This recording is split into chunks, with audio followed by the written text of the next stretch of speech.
Hello, hello, fam. We are doing our Matthew Bible study, and we are now in chapter 17, I believe. We're in chapter 17, yes, and we're going to be talking about the Transfiguration and a couple other things. This chapter's not really long, but I don't know. We'll see. We'll see how it goes.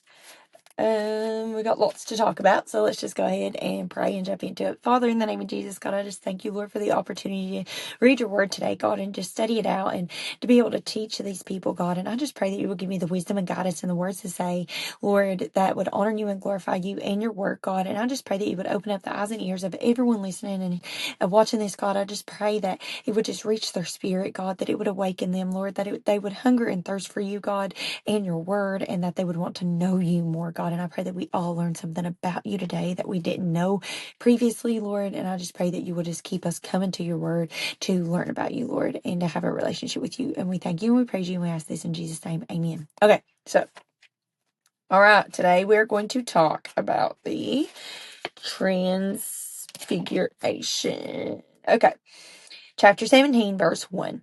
And after 6 days, Jesus took him with Peter and James and John, his brother, and led them up a high mountain by themselves. And he was transfigured before them. His face shone like the sun, and his clothes became white as light. And behold, there appeared to them Moses and Elijah, talking with him. And Peter said to Jesus, Lord, it is good that we are here. If you wish, we will make 3 tents here, one for you, one for Moses, and one for Elijah. He was still speaking when, behold, a bright cloud overshadowed them, and a voice from the cloud said, This is my beloved Son, with whom I am well pleased. Listen to him. When the disciples heard of this, they fell on their faces and were terrified. But Jesus came and touched them, saying, Rise and have no fear. And when they lifted their eyes, they saw no one, but only Jesus. And as they were coming down the mountain, Jesus commanded them, Tell no one the vision until the Son of Man is raised from the dead. And the disciple asked him, Then why do the scribes say that the first comes Elijah? And he answered, Elijah does come and he will restore all things. But I tell you that Elijah has already come, and they did not recognize him, but did to him whatever they pleased. So also the Son of Man will certainly suffer at their hands. Then the disciple understood that he was speaking to them of John the Baptist. Okay, so we're going to talk about this little section here. So, I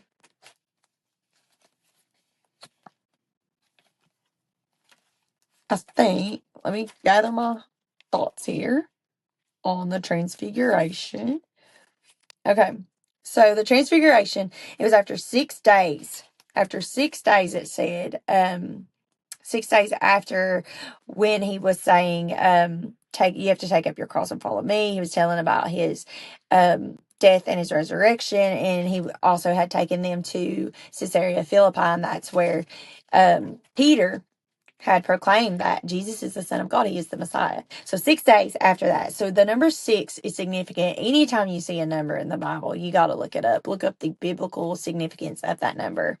So 6, it's human imperfection, incompleteness, falling short of God's perfection, because God's perfection and completeness is the number 7. So you just fall short of that when you're the number 6, right? So the word transfigured, it is a change in appearance, usually in a way more beautiful, exalted, or spiritual. So Jesus was transfigured. His body was literally changed in front of Peter, James, and John. Now, Peter, James, and John are the only 3 disciples that got to go with Jesus, and they got to go with Jesus on a couple of different adventures, I would say, that's listed in the Bible anyway. Not everything that they did was listed in the Bible, but this seemed to be Jesus's inner circle. This seems to be the ones that he had with him the most. And I think we may have talked about this before, if not on these videos, but on the podcast maybe. But that Jesus, James, and John, maybe he kept them so close because like they were the ones most likely to be rowdy and he needed to keep a close eye on them. I don't know. I think it is because he was closer to them than he was all the others. It's not that he favored them. Maybe they desired more of Jesus than what the rest of them did. I don't know. But for some reason, he had these three men kept close to him. So he didn't invite all the disciples up there to see this wonderful and miraculous thing happen. He invited James, Peter, and John. And the high mountain, it was likely Mount Miron. I don't know. Given the location from Caesarea Philippi to Capernaum, but no one actually knows the actual mountain that he took them up, not the high mountain that he took them up. There just was one, and it's really not relevant. It's not relevant as far as what actually happened in the story. So, that is over there. Okay, so Moses and Elijah, they appeared in a resurrected, glorified state, which Elijah did not die when he was on the earth. He didn't die. The Lord took him up in a whirlwind, in a chariot of fire or whatever. In the Old Testament, you can read about that. But Moses died 1,400 years before this moment, and Elijah was taken up 900 years before this moment. Moses represented the law, and Elijah the prophet. So Moses is the law, Elijah is the prophets. Saints long departed, but yet they're still alive somehow, and they are known by their names. So Luke 9:31 says, they spoke of his decease, which he was about to accomplish at Jerusalem. Where's that at? In Luke 9:31. Oh, Luke. We're in Matthew. Oh, I can't think. So the conversation that Moses and Elijah were having with Jesus was revealed. Matthew didn't talk about it, but in Luke 9:1, we can find it. 9:31, I'm sorry. 9:31 reveals the transfiguration and the conversation that they had. You don't know exactly what they said, but it says, and behold, two men were talking with him, Moses and Elijah, who appeared in glory and spoke of his departure, which he was about to accomplish in Jerusalem. So we know that they were discussing his departure from Jerusalem that would happen, but we don't know much more details just yet. So Peter put Jesus on an equal level with Moses and Elijah. That's where he went wrong when he said, let us make a tent for all three of you. And like he put Jesus on the same level as the law and the prophets when Jesus came to fulfill the law and the prophets. And it's really interesting that you see them all three in the same picture here. So this cloud is God's glory. It's the Shekinah. And often in the Old Testament, the cloud of glory would show up when God's presence would arrive, especially in the temple, or even in the wilderness when he guided them, a cloud by day and a fire by night. So the Father rebuked Peter when God spoke and said, this is a rebuke. I had no idea, but this is a rebuke to Peter. This isn't just God declaring, this is my son in whom will please listen to him. And then it also echoes back where when Jesus was baptized and God showed up and was like, the voice showed up and he was like, this is my son in whom I'm well pleased. Like he is telling them, this is my son in whom I'm well pleased. This is my son. This is my son. So the Father spoke up from out of this cloud and said, he rebuked Peter and he said, it says while Peter's still talking, while he's still saying, we can get tents, we can build these tents, we can build these. It's kind of like a I don't want to say like an altar, but it's kind of like a thing of respect, I guess, and setting that up to I guess worship them. I don't know. I didn't really dig deep into that, but it says the Father rebuked Jesus while he was still speaking, while Peter was still speaking. It was important to interrupt Peter so all would know that Jesus is unique. that he is not on the same level as the law and prophets, that he is not on the same um, playing field as Moses or Elijah, that he is greater than them. So the Father quotes Psalm 2:7. So let's go there now and see what it says. Psalm 2:7 says, I will tell of the decree. The Lord said to me, you are my son. Today I have begotten you. And also Isaiah 42:1. So let's go there. Isaiah 42:1. It says, behold my servant, whom I uphold, my chosen, in whom my soul delights. I put my spirit upon him. He will bring forth justice to the nations. And then Deuteronomy 18:15.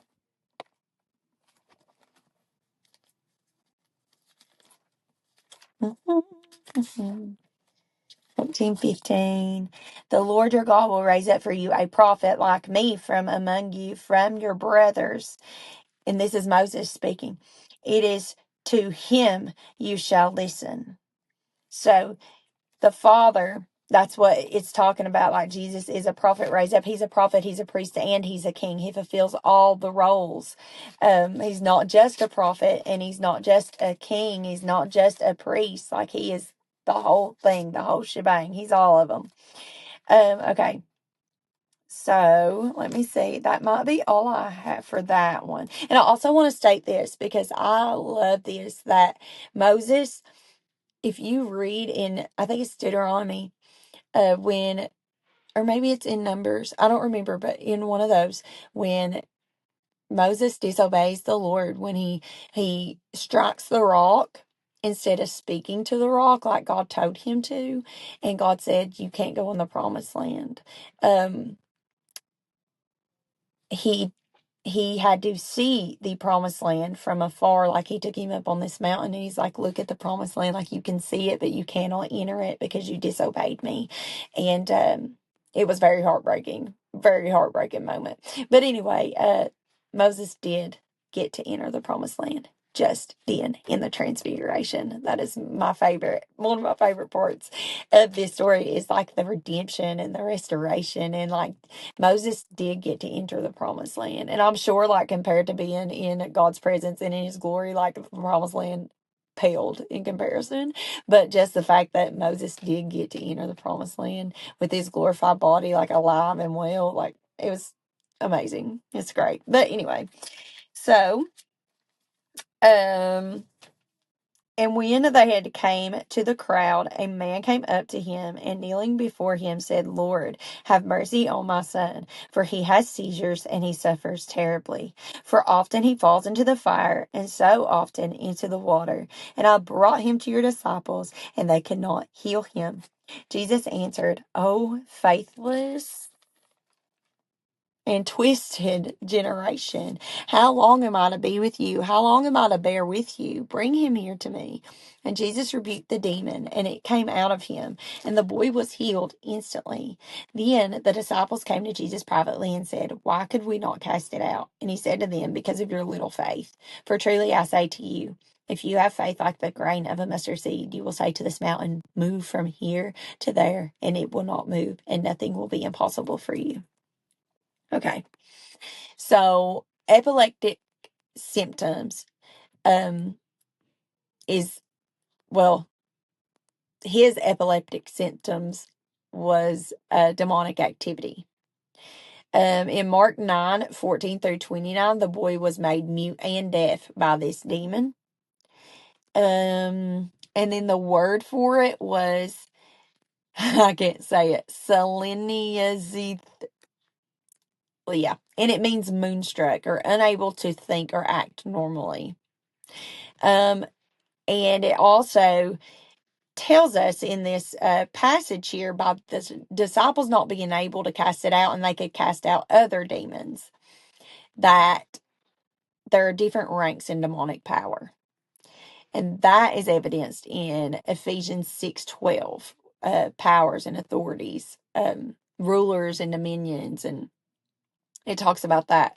So there's a sense that Jesus is frustrated. He was at the end of his ministry, and the disciples still didn't have more faith. They had seen miracle after miracle after miracle, and their faith did not grow. They just wasn't getting it. They didn't understand.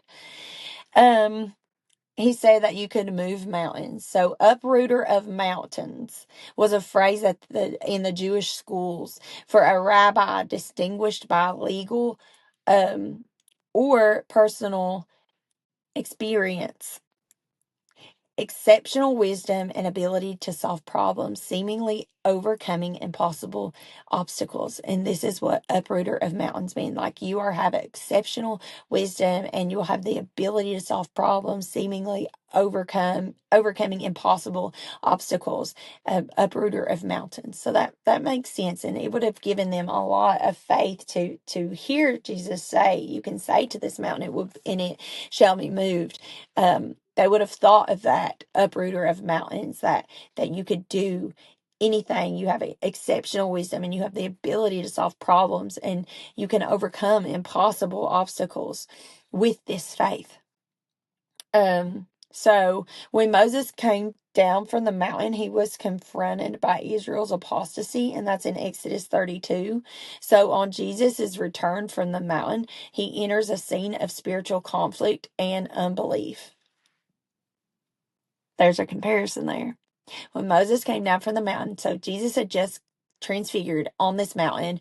So him and his 3 disciples came down, and they enter this scene of spiritual conflict and unbelief, where this guy has this demon and the disciples are unable to cast it out because of their unbelief. So that there is so many comparisons with Jesus's life actually mirrors kind of Moses in the Exodus, with him coming out of Egypt, and Jesus came out of Egypt, and him going in the wilderness for 40 days and 40 years, and then Jesus went into the wilderness of temptation for 40 days and 40 nights. So there's so many things that point back to the Old Testament, to Moses and the Exodus.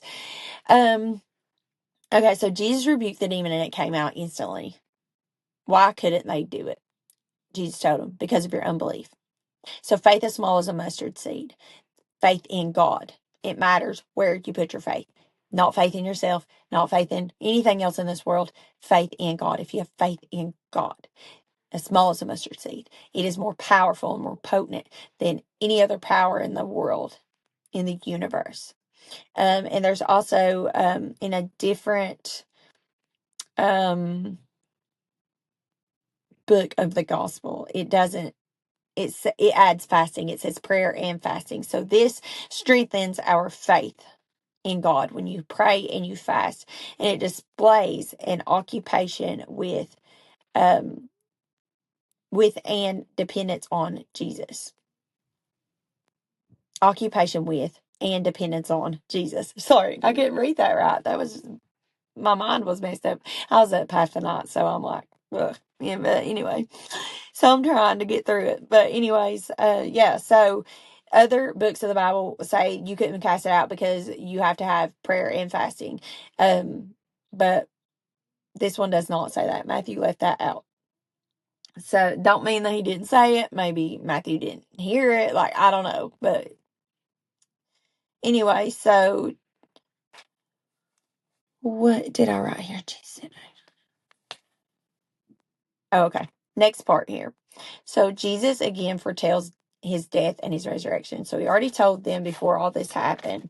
And then he went out and was transfigured. He told them that he was going to die and raise in 3 days. So now he's telling them again.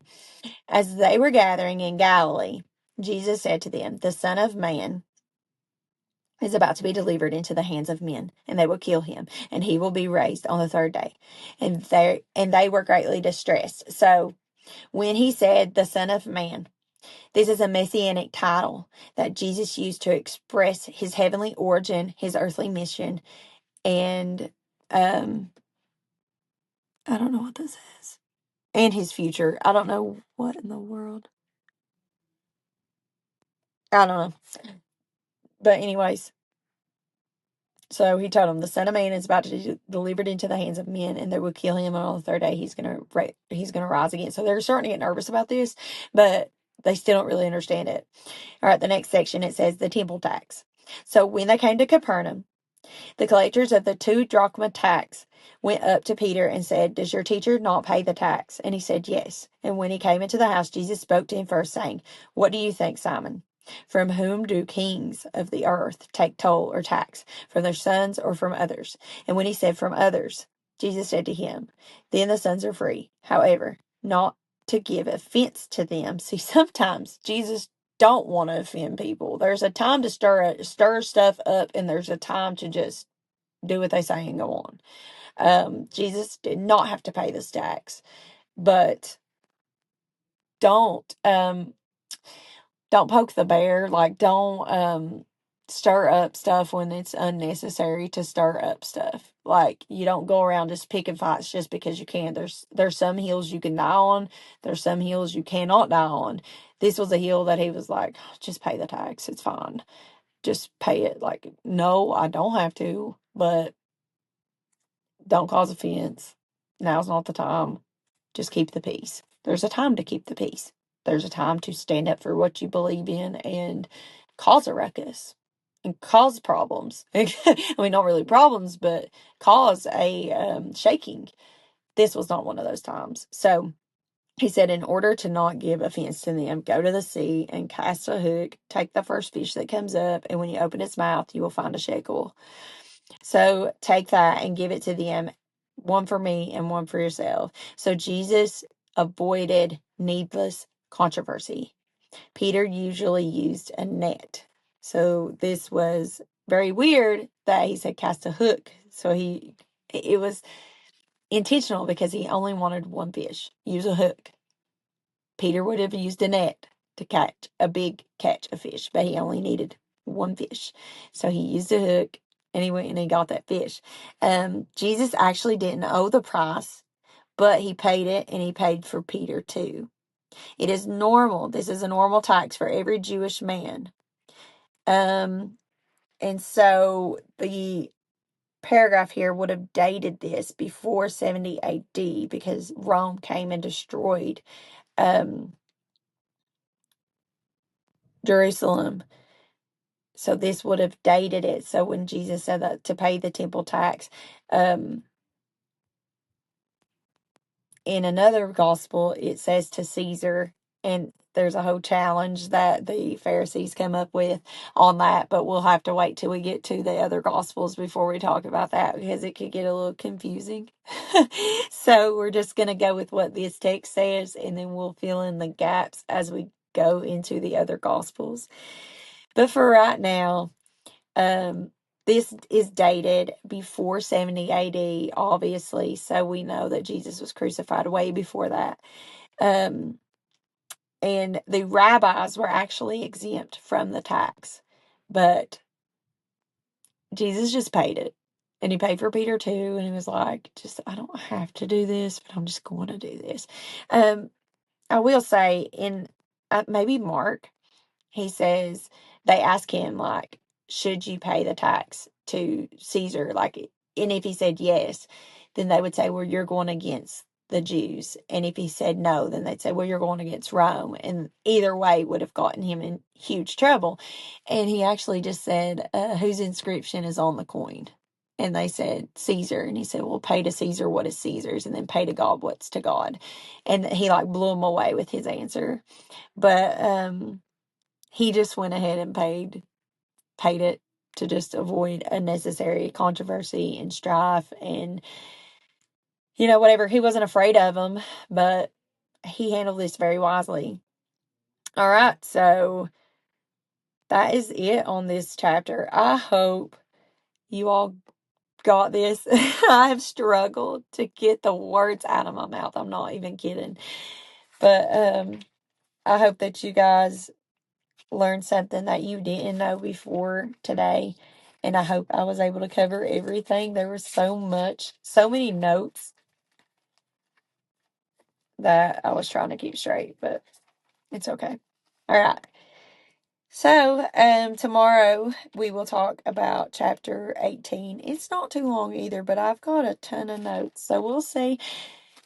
We're just cruising right along. We got about 11 chapters to go. So we'll just keep going and keep doing the best we can as we go. And I hope you guys are learning something. I hope that you learned something about him that you didn't know before. And I hope that this just gets you closer to God, that you want to get closer to him, that you want to learn more and know more. And we will try to just keep going as long as we can. So, all right. I love you guys, and I'll see you next time. Bye.